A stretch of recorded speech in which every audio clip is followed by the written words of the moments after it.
भारत में तीसरी लहर करीब है। विशेषज्ञों ने अक्टूबर तक तीसरी लहर के पीक पर होने की आशंका जताई है। हालांकि बार बार ये कहा जा रहा है कि तीसरी लहर दूसरी लहर जितनी खतरनाक नहीं होगी।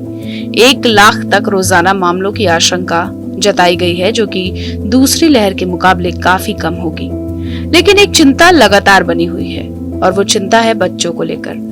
लंबे समय से विशेषज्ञ कहते आ रहे हैं कि तीसरी लहर बच्चों पर भारी होगी। भारत में बच्चों को अभी कोरोना का टीका नहीं लगा है। ऐसे में ये चिंता और बढ़ जाती है।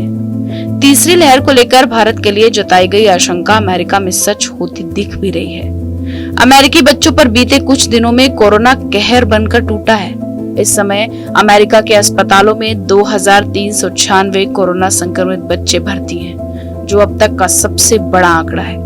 इतना ही नहीं, बीते एक हफ्ते में बच्चों में संक्रमण के 2.5 लाख से ज्यादा मामले सामने आए हैं।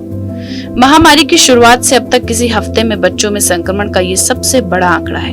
एक रिपोर्ट के मुताबिक इस वक्त अमेरिका में कुल संक्रमितों में 26% अकेले बच्चे हैं।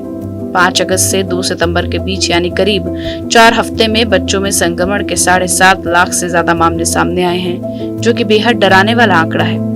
हालांकि राहत की बात यह है कि बच्चों में मृत्यु दर अभी बहुत कम है। आंकड़ों के मुताबिक महामारी की शुरुआत से अब तक अमेरिका में 520 बच्चों की कोरोना संक्रमण की वजह से मौत हुई है। अमेरिकी स्वास्थ्य agency centre for disease control and prevention के मुताबिक 6 सितंबर को खत्म हुए हफ्ते में हर रोज 369 से ज्यादा संक्रमित बच्चों को अस्पताल में भर्ती कराना पड़ा। अमेरिका में स्कूलों का खुला होना बच्चों में संक्रमण की एक वजह हो सकती है। हालांकि विशेषज्ञ बच्चों के संक्रमित होने का एकमात्र कारण स्कूल खुलने को नहीं मान रहे हैं। विशेषज्ञों का कहना है कि देश में जिस तरह से डेल्टा वेरिएंट पांव पसार रहा है, वैसे में बच्चों में संक्रमण और बढ़ेगा। वायरस उन्हीं बच्चों को संक्रमित कर रहा है जिन्हें कोरोना का टीका नहीं लगा है। Centre for disease control and prevention के मुताबिक अस्पताल में भर्ती बच्चों में करीब 46.4% को पहले से कोई बीमारी नहीं थी, जो इस भ्रम को तोड़ता है कि स्वस्थ बच्चों में बीमार बच्चों के मुकाबले संक्रमण का खतरा कम होता है।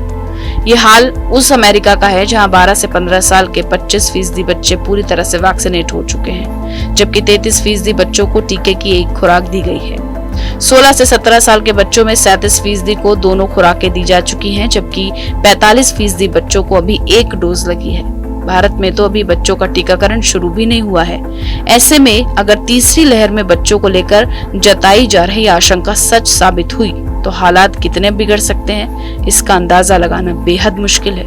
जरूरत है जल्द से जल्द बच्चों को टीका लगाने की, अस्पतालों में बच्चों के लिए विशेष इंतजाम की, पर्याप्त आईसीयू और ऑक्सीजन बेड की। आपको कैसी लगी हमारी खबर, हमें कमेंट सेक्शन में बताइए। वीडियो को शेयर करिए, लाइक करिए